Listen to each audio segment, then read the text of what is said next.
Hi friends, welcome to my channel. Jayadev Nandan మిత్రాకి లక్ష్మిపై ఉన్న కోపాన్ని పోగొట్టడానికి పాత జ్ఞాపకాలన్నీ గుర్తు చేస్తూ ఇక లక్ష్మి మిత్రాల పెళ్లి ఫోటోని మిత్రాకి ఇస్తాడు. ఇక మిత్ర కూడా ఆ పెళ్లి ఫోటోని చూస్తూ కాస్త హ్యాపీగా ఫీల్ అవుతాడు. ఇంతలో ప్రవీణ్ మిట్టల్కి లక్ష్మి తన కంపెనీ షేర్స్ రాసివ్వడం గుర్తు తెచ్చుకొని కోపంగా పైకి లేచి ఆ పెళ్లి ఫోటోని నేలకేసి కొడతాడు. అది పగిలిపోతుంది, ముక్కలైపోతుంది. అరవింద కోపంగా పైకి లేచి ఏం చేసావు మిత్ర అని అరుస్తూ ఉంటుంది. ఇక మిత్ర అంతే కోపంగా ఇటువంటి చెడు జ్ఞాపకాలని నేను గుర్తు చేసుకోవాలి అనుకోవట్లేదు మామ్ అని అరుస్తూ ఉంటాడు. ఇక మిత్ర మాటలకి అరవింద, జయదేవ్ నందన్, వివేక్ అందరూ బాధపడుతూ ఉంటారు. అక్కడే ఉన్న భాస్కర్ కూడా మిత్ర గారి పెళ్లి ఫోటో అని తెలుసుకొని చూడ్డానికి వెళ్ళి కింద పడి ఉన్న ఫోటోని తీసి చూస్తాడు భాస్కర్. ఇక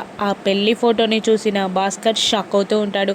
ఆ పెళ్లి ఫోటోలో మిత్ర పక్కన లక్ష్మి ఉండడం చూసిన భాస్కర్, అంటే లక్ష్మి మిత్ర గారి భార్య అన్నమాట అని ఆలోచనలో పడిపోతూ కంగారు పడిపోతూ ఉంటాడు. ఇక భాస్కర్ కంగారు పడుతున్న విషయం మనీషా గమనించి, ఆంటీ ఆ ఫోటోని చూస్తూ భాస్కర్ కంగారు పడుతున్నాడు, గమనించారా అని అంటూ ఇక దేవయాని, మనీషా భాస్కర్ దగ్గరికి వెళ్ళి ఏం చూస్తున్నావు భాస్కర్ అని అడుగుతూ ఉంటారు. ఇక భాస్కర్ సైలెంట్గా ఉండిపోతాడు.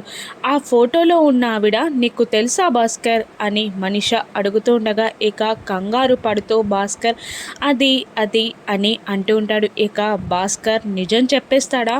తన ఇంట్లో తన చెల్లెలిగా ఉంది లక్ష్మి అన్న నిజం చెప్పేస్తాడా? లక్ష్మి కూతురన్న విషయం భాస్కర్ బయట పెడతాడా?